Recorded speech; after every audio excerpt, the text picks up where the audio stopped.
daw po sa lahat ng uri ng droga. Ano-ano pong klase ng droga tinest o lahat po ba kasama? Kanino po? Kay Yung test po na ginawa ninyo, cocaine lang po ang pinagawa. cocaine lang po ang pinagawa. Opo.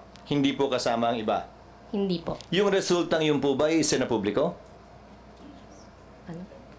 Ano daw? I saw it on GMA, read it on in the papers. The results of the drug test. Is what? Particularly cocaine ang tinitest ninyo. Why cocaine? Yun po yung hiningi niya Hiningi ni nung pasyente. sinong pasyente? Si Marcos po. President Marcos. Then Senator Marcos. Yun ang gusto niyang hingin about cocaine. yun po lang ang So, hiningi niya. your laboratory is capable of tracing cocaine residues dun sa ihi ng pasyente. Yes po. So, iba yung ginagamit nyo sa cocaine, iba yung ginagamit nyo sa shabu. Iba rin Iba po. gagamitin ninyo sa marijuana. Am I correct? Opo. Pero kung ako, walk-in lang ako, pupunta ako doon sa iyo, I want a drug test. Anong gagamitin ninyo? Kung ano pong hihingin nyo. Oh, may ganun ba na hingin?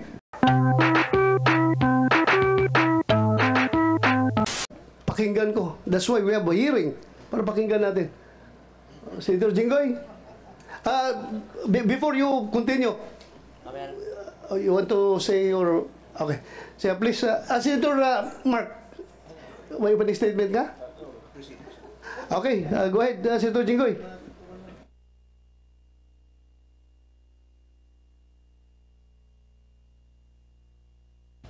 Mr. Chair, thank you very much. Gusto mo? Ano?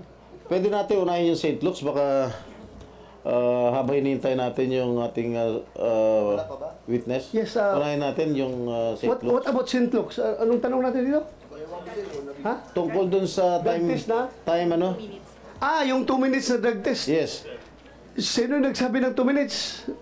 Ikaw yun, Morales. Oh, St. Luke's. Your Honor, yun yung nakalagay doon sa sa report doon. Yes, nabasa ko. Thank you. St. Luke's. Ano yung Maybe St. Luke's natin? Doctor, ano? Yes, sir. You were the one who signed this? Yes, sir. Can Digital. you just explain before the committee, ano raw yung kino-complain lang yung 2 minutes lapse or 2 whatever? minutes and 54 seconds. Yeah, before you answer the question, please introduce yourself para malaman namin yung qualifications mo, ma'am. Good Please go ahead. morning po. I am Dr. Maria Cecilia Lim. I am the laboratory head of the drug testing. Before that, Doctor, I'm sorry to interrupt, Mr. Chair. Can we have our surprise witness be seated here? And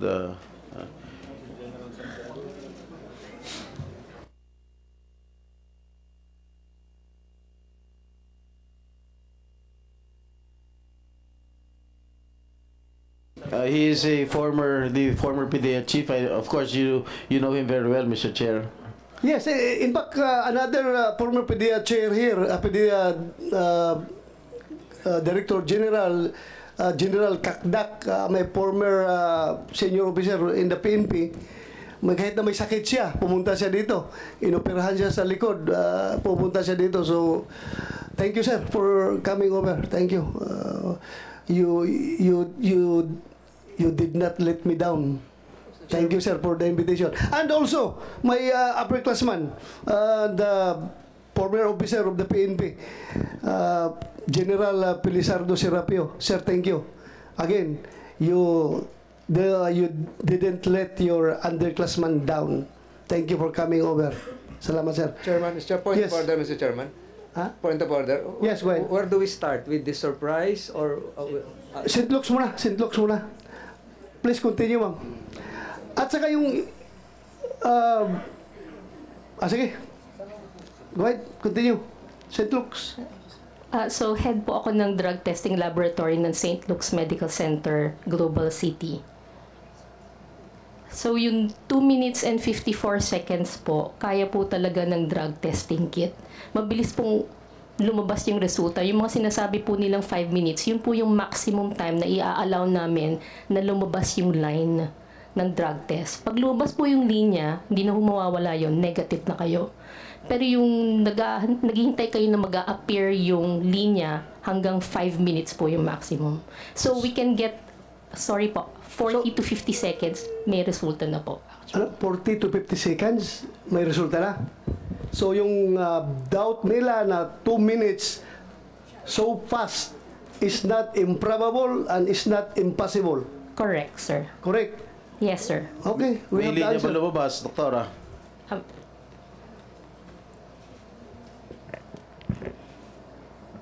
Good morning Please po. identify yourself.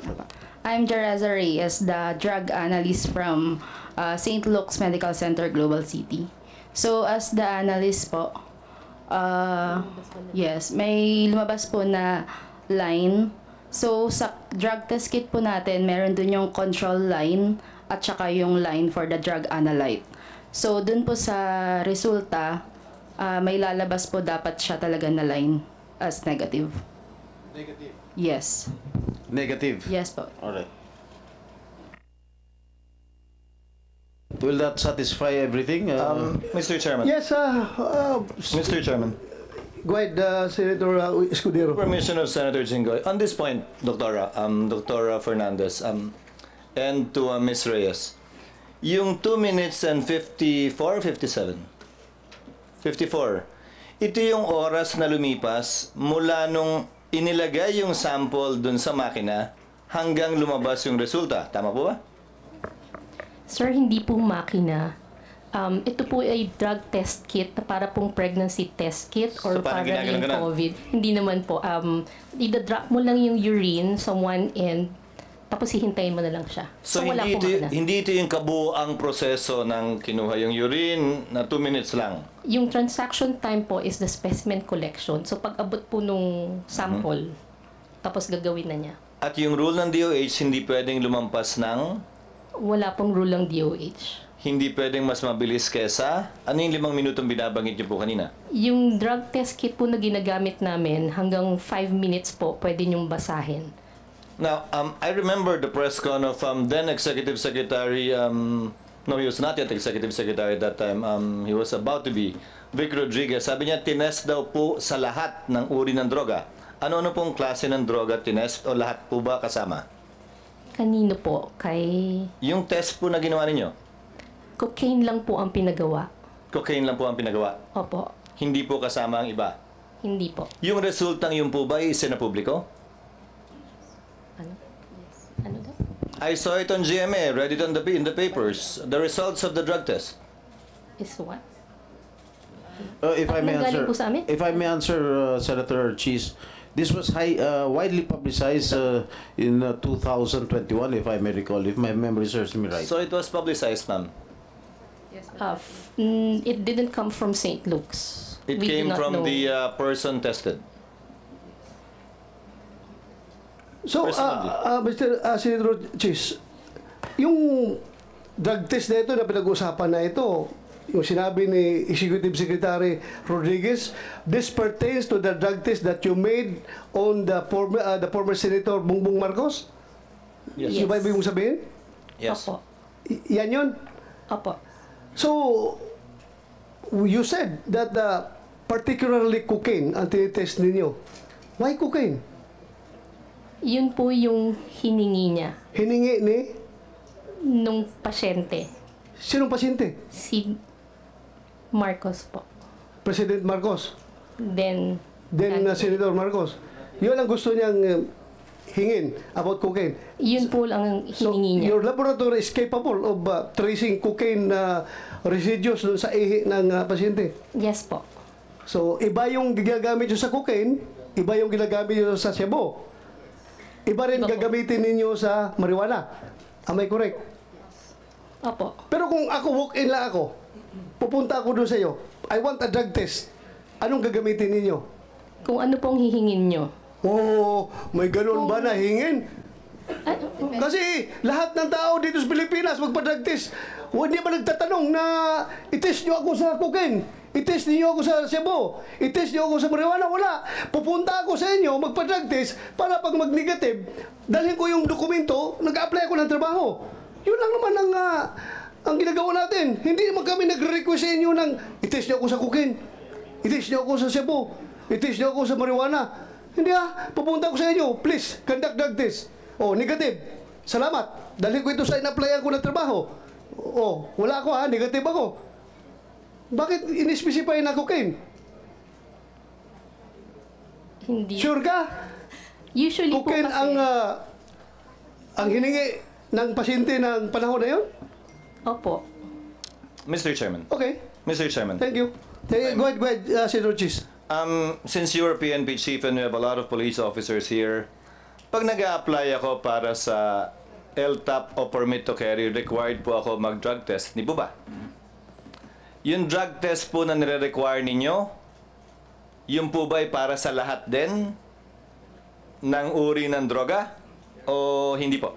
General Coy, Sino po pwedeng sumagat? Thank you, Your Honor, and good morning to our honorable senators. Yung requirement for drug test, these are one of the required requirements for people applying for driver's license, permit to carry firearms, yung ating license to own and possess firearms. Meron din pong required random testing for secondary and collegiate level student. Random testing Ang tinatanong ko po yung nag-a-apply para sa permit to carry firearms. Yes, kailangan po yun. Kailangan po na Lahat po ba ng droga tinetest? shabu and marijuana po ang Oh, tinetest. edi pag nagko-cocaine ako, apply ako ng lisensya, pwede. Maring makalusot po kasi po yun po yung yun po yung To emphasize to the chairman's point, See that? So, for license to carry firearm outside of residence, ang tinetest lang po ng PNP ay shabu at marijuana? yan po yung predominant. Yes or no, sir? Meaning, apparently there are different tests. Yes or no, sir? Recording in yes, Your progress. Honor. Number 2, drug test for driver's license. Ano lang po yung tinetest? Ganun din po. Your Honor, shabu lang. shabu and marijuana, for marijuana. And marijuana. So yan po yung nire-require ng gobyerno? Sa mga pagkakataong nire-require ang drug test? Kasi po iba-iba pong reagent na ginagamit dyan eh.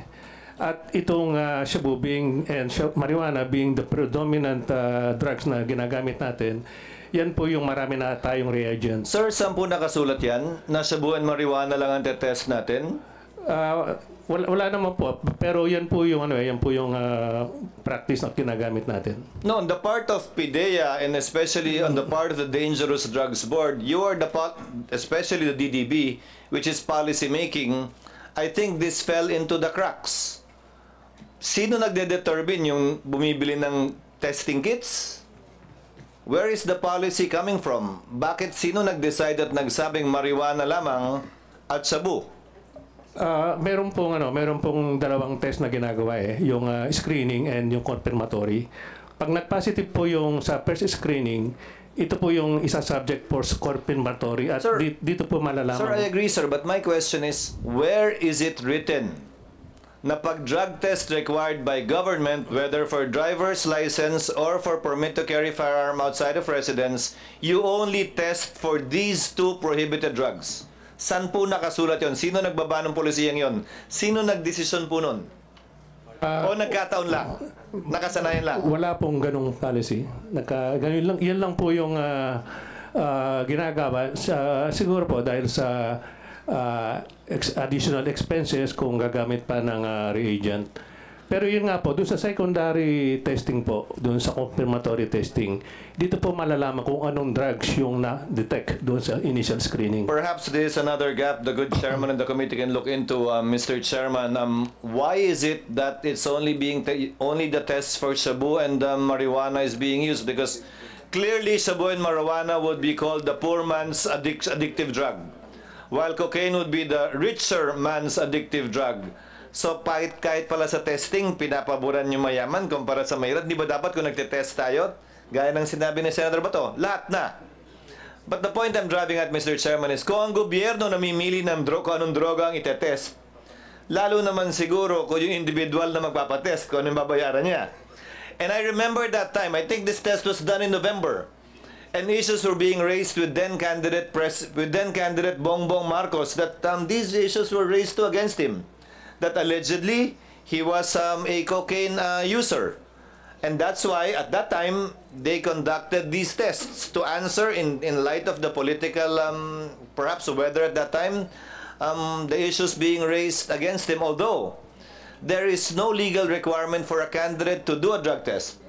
That was attempted at some point in time in our history to require a drug test, but the Supreme Court unfortunately struck it down as an additional requirement for elective office, which is not allowed under the Constitution. Unfortunately, sana nga ni-require yun, pero hindi. Sabi ng Korte Suprema, hindi pwede. Applying a higher standard, a less stricter standard insofar as running for public office is concerned. So I guess that answers the query of the chairman, and that reveals a loophole too insofar as the drug testing rules of the Philippine National Police, the PIDEA, and the DDB is concerned. Thank you, Mr. Chair. Thank you, Senator Chis. So I presume that as a result of this inquiry in aid of legislation, this committee will propose a measure requiring all candidates to undergo drug test before they will be. I know. It's bawal according to our constitution. So, pag mag-propose tayo, automatically hindi yan makakalusot because that's unconstitutional. Just to set the record straight, because people are listening to us right now. Sabi ni Bato, kailangan daw ng ang committee niya is in aid of legislation. So we are waiting for legislation na pwede niya ma-come up after this hearing. So kung mag-propose tayo ng ganong legislation requiring candidates to undergo drug test, sigurado according to Senator Chis Escudero, that's unconstitutional. So hindi talaga makalusot yan dito. So please, you are listening right now. Yan po ang explanation. But nothing prevents the chair and the committee from instructing the DDB from coming up with relevant policy as it is its job under the law. Yes. So far as the type of tests to be conducted whenever drug testing is required, as the case may be for the issuance of a driver's license or for the issuance of a permit to carry a firearm outside of residence or any other circumstance the executive branch may necessitate. Thank you, Pati Your yung Honor. random drug test, nag-random drug test tayo sa Senado. I'm also curious, Recording ano in ba yung progress. tinetest sa random drug test? Baka naman pili lang din. So again, I urge the DDB, come up with policy guidelines with respect to these things. Required and random drug test. Alam mo mga yung- droga itetest natin? Alam mo yung random drug test, Mr. Chair? Senator Chis Escudero, lalo na sa PNP, nung panahon na bata pa kami, ang random drug test, mahal yan kasi. Nung panahon, magastos talaga yan. Magpa-drug test ka ng maraming tao. Ang ginagawa ng mga commander namin, pinipili lang yun. Random ko no ha. Pero pinipili yung mga mukhang adik na pulis. Ikaw. Mag-drug test ka. Totoo ha, totoo ba? Just to, para hindi masayang ang resources ng gobyerno, talaga pinipili yung mga nabalitaan na gumagamit ng droga na pulis. Ikaw, drug test ka. Random ito ha. Random, oh. Purposive sampling pala yun. Hindi pala random sampling. Purposive sampling. Ikaw kasi alam ko gumagamit ka. But going back to St. Luke's, in fairness to St. Luke's, it's very clear here sa drug test report na ginawa nila to Marcos Ferdinand Jr. Romualdez. Nakalagay dito ang pangalan. The result is drug metabolite is cocaine. So it's correct na cocaine talaga. So cocaine yung pinapatest niya. Yes po. Siya mismo ang volunteer na cocaine ang ipapatest. So result negative. Further questions? Bakit 2 minutes? Sabi niyo possible. Kayang-kaya 2 minutes. Yes po. Okay. So that's it. Thank you for your cooperation. Maraming salamat. Hindi ito imposible ha. Posibleng-posible talaga. Yes po. Thank you. Thank you for that. Senator Jinggoy? Maybe we can excuse the doctors from St. Luke's already, since they have already answered our questions. Unless other senators will ask some questions. Sandali lang ha. Sandali lang.